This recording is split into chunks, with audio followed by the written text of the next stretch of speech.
Ray Comfort, a man as in love with bananas as Matt Powell, grow up, constantly uploads videos where it seems he converts people from atheism with a bit of street preaching. I never really believe these videos are real, so stick around to the end of the video as friend of the channel Emma Thorne, hello, and I will be looking at what this preacher said to convert these atheists. Hello, I'm the Skeptic. I watch videos on YouTube that make extraordinary claims, whether that's evolution is fake or atheism is wrong, but mostly the claim that a God is real and then explain why I don't accept their position. Before we start today's video, do the things with the buttons. That would be great. How many times have you dealt with Ray, Emma? Ray is one of the preachers I've probably watched the most of, but this will actually be the first time I've directly addressed him on my channel. I have featured his image in a running joke about bananas though. Naturally. This is actually the third time I focused on Ray. The first was on my channel and the second was on Simon Dan's channel in the same break you also covered, which is how I got to find you as a creator. So, this is a two-part video with the other part on Emma's channel. For the full Ray Comfort Emma Thorne Skeptic experience, you'll need to watch both parts. Go and see that after this. The link is in the description. Do you believe in God? No. You're an atheist? Yes. I'd go to church all the time with my family, but it just didn't seem like it made any sense. Well, I'm a Christian and my dad's a pastor and... Have you been born again? Yes. As an atheist, do you really believe the scientific impossibility that nothing created everything? I guess Ray couldn't get enough footage from just one of these folks, so he's having to jump between the two. So much! And so why don't we jump in on that too, Emma? Really mix things up. Like a really bad game of atheist, theist, tennis doubles. Yeah, let's do it. I feel like going between these two might be partly intentional as well, because the atheist one has colourful hair. And for some reason that is a stereotype about atheists that people like Comfort hate. I also love how he always jumps to this, something can't come from nothing. Like that's a good argument. I'm almost certain he doesn't understand what nothing is in terms of beginning of the universe stuff. It's such a frustrating, lazy argument. The thing is, atheism and the origins of matter aren't mutually exclusive or related in any way. The only people arguing that there was nothing and then suddenly everything are the people who believe in a creator. No, that question's kind of like, ooh, on the line. Yeah, because nothing can't create anything because it's nothing, so there had to be a creative force. She literally breathes in to respond and then they cut away. What is this editing? It's not even subtle in being deceptive. They literally overtly cut out her response. And like you said, it's pretty clear that Ray doesn't have a concept of what nothing is. Maybe he thinks he's being clever by making it look like she said nothing. Like some kind of weird banana holding irony. What do you think's the biggest misconception people make about God and heaven? Easy! That they exist and can be demonstrated. That they represent love and morality? Oh, good one!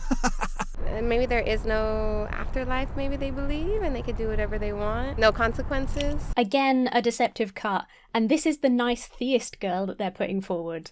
They removed the context between two statements to create a fake sentence. I was just hoping she was an atheist and was like, I was once a Christian, but you're probably right.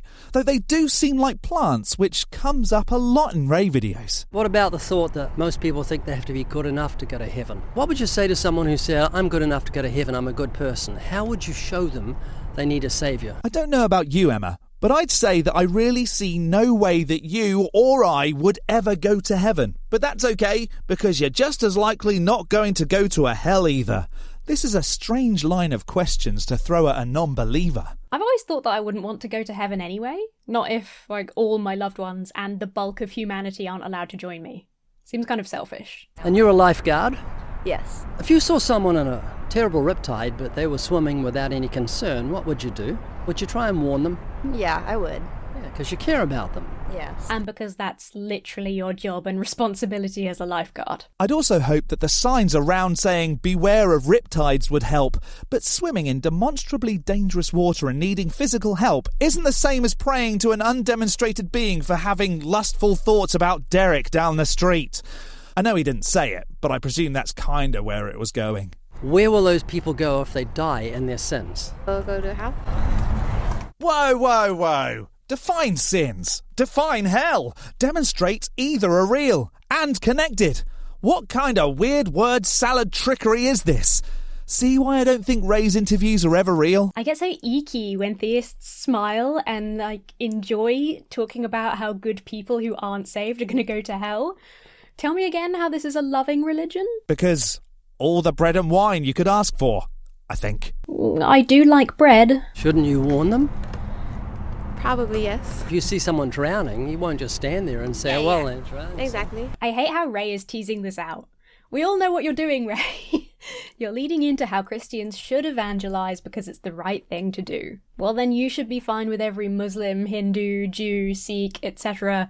doing the same thing. Also, you should probably ask the lifeguard to help if someone is drowning, not a skater, because that's what the lifeguard is trained for. Wendy, I'm a good person. I don't need Jesus. What are you going to say to me? Can someone take a sound bite of that?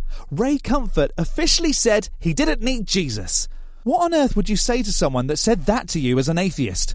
I'd probably say something like, congratulations, you've realised you don't need to imagine there's a floaty sky being judging you on your actions, and you just do good things off your own back because you're a good person. Bravo! Yeah, congratulations. You're a basically decent human being like the rest of us. Most people stop needing to be coerced into being nice as a child, but I'm glad you finally caught up, Ray. Do you think you're a good person? Oh, dang. Yeah, I would. Why did you hesitate? I feel like there's a lot of things that I've done that I'm not so proud of. Is it because you're a sinner? Because you've committed lots of sins? Because humans are evil and sinful? Right? That's exactly where he's going with this question. Oh, I wish you'd done that in a Ray Comfort accent. But you're definitely right. He does this list of bad things you've done every time. That you do need Jesus and that you need to believe. And you saying I'm going to hell and I'm a good person?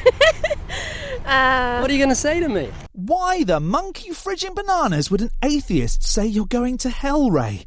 They absolutely wouldn't. I'm getting to the point where I just want Ray to interview me now to see if these interviews are real. I don't think she'd be a good evangelist. No one has ever been converted by, you need to believe. Just trust me, bro. Right? I'd get away with a lot more if people just believed what I told them. This is my dilemma.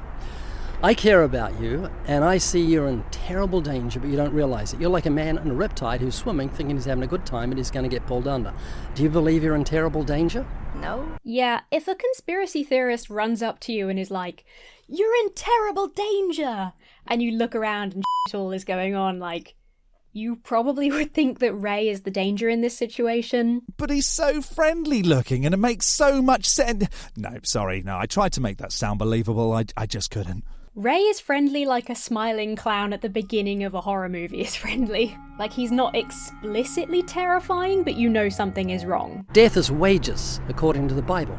God's paying you in death for your sins. It's like a judge looks at a heinous criminal that's committed murder, 3 girls, he raped them and then killed them. The judge says, you have earned the death sentence. This is what you deserve. This is your wages. This is what we're paying you. And sin is so serious to a holy God, he's given you the death sentence, capital punishment. The soul that sins, it shall die. The wages of sin is death. We don't take it seriously. Lying and stealing and doing things that are wrong, it's no big deal. Everyone does it. So, here we go. Think you're a good person. How many lies have you told in your life? Too many to count. I'll be honest. I stopped listening to Ray during that. He does this a lot. Spouts off random things, presupposing a God's existence. If you do things that go against the well-being of others in a human society, there are ways of dealing with it, secularly. If you do bad things, you should worry about what will happen to you now. Who cares about what happens in an afterlife if you can't demonstrate an afterlife is even real? I don't know how considerate Ray Comfort is doing Vox Pops, but I really sincerely hope this person got some kind of warning before the interview that he was going to ask personal questions and randomly bring up murder and rape. It's weird that he equates those things with lying too, they deserve the same punishment. But it's okay, he's saying things that are from a god, so that makes it alright, right? No, it doesn't. And don't forget eating shellfish. Eating shellfish is just as bad as all that other stuff. Eye roll. So what do you call someone who tells lies? A liar. So what are you? A liar. Do you still think you're a good person? Yes. Have you ever stolen something? No. In your whole life, irrespective of its value? No, yeah, I have stolen something. What do you call someone who steals? A stealer. A thief? A thief. So what are you? A thief. No, you're not. You're a lying thief. Do you still think you're a good person? I guess not. I really like the interviewee at the start here. They're honest and don't get too fazed by Ray's nonsense until he pushes her into calling herself a lying thief, despite knowing nothing about the circumstances of those things, whether they've changed. This is why religion can really hurt people psychologically. However good they really are, however well they try to live their life. People like Ray will tell them over and over again how bad and evil they are and how they need to be saved until they become dependent on the church. It makes me really mad. That weird cut too. Different background sound and camera angle, like he asked her to say after the main interview, "Yeah, I've stolen something," just so he could put it in. Dishonest. Have you ever used God's name in vain? Yes. Have you ever used his name in vain as a Christian? If I'm skating and I almost foul really bad, then sometimes it just happens. This better not be going down the route of, "What do you say when you sneeze?" or, "Well, you say God, so that's proof." You also say shit when you stub your toe, but that doesn't make you crap yourself. And you say, "Well, when you witness something shocking, but that doesn't mean you instantly have sex. Words don't prove the existence of things. Things prove the existence of things." Yeah, I get this one all the time. I get told off for saying, "Oh my God," as though that means that I believe in God. Even though it's also apparently blasphemy. And honestly, who cares? Is that really a matter of salvation? Will Jesus desert you if you say, "Ah, Christ," when you drive the wrong way in Mario Kart? Oh, I need to play Mario Kart. Okay, would you use your mother's name as a cuss word? No. You wouldn't substitute her name for the S word to express disgust? And you've done it with the name of God, the one who gave you life, gave you eyesight and hearing. Yes, I would. I say Jesus Christ all the time. I also say Jiminy Jones sometimes, if that makes a difference. One of my favourites is Christopher Columbus. Feel free to adopt that one. The voice of a guilty conscience can be like sudden thunder and have the effect of immediately sobering us and awakening us to the serious nature of blasphemy. If we ignore its voice, we're like someone who takes the batteries out of a smoke detector because they don't want to be alarmed by it. Of course, there are some who will say that God is not his name. It's just his title. Therefore, using it as a cuss word is not blasphemy. But if I say I despise the governor of the state, I'm not saying his name, I'm just using his title, governor. But his name and his title are one and the same. They mean the same thing. They're synonymous. And it's the same with the one who gave us life. His name and his title are one and the same. They're synonymous. Hands up, who thinks Ray just learned what the word synonymous means? Also, I thought the God of the Bible was called Yahweh or something. Does Ray not even know the BS he spreads? I wouldn't even care if I said Lisa, damn it, if I fell over. Lisa the Rainbow Giraffe is indifferent about it. She won't send you to the savannah with no water for saying her name in vain or whatever. Literally, who cares? It's irrelevant to me either way because I know that God didn't give me life. But if you are a believer, how can you choose to follow someone you think is so petty that they would condemn you for eternity if you use their title when you're annoyed? I'm also sure your mother wouldn't disown you for calling someone a mother. Now, Jesus said if you look with lust, you commit adultery in your heart. Have you ever looked with lust? Yes. Had sex before marriage? Yes. So here's a summation. I'm not judging you. This is for you to judge yourself. You've told me you're a lying, thieving, blasphemous, fornicating, adulterer at heart who's self-righteous and saying you're a good person when it's obvious you're not. You're just like the rest of us.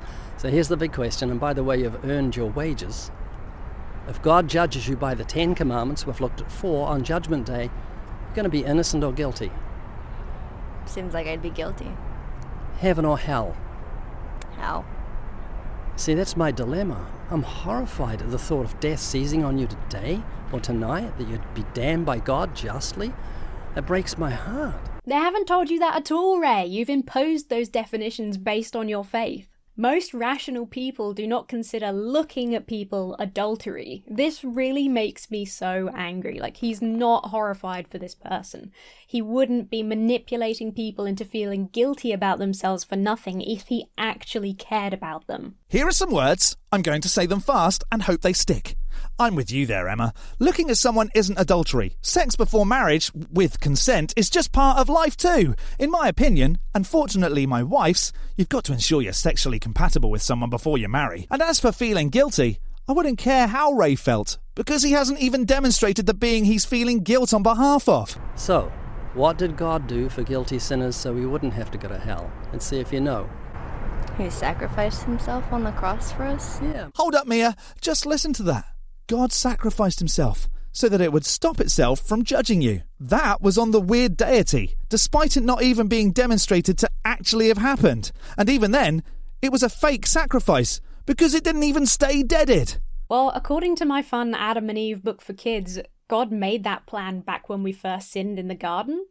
He was like, I know you guys are going to break my rules, so for now I'll banish you, and then in 6,000 years I'll show back up to smooth things over. It's so weird. I need to get a copy of that book. A massive thank you to Emma Thorne for doing this with me. Where can we find you? Thank you so much for having me. You can find me at Emma Thorne on YouTube.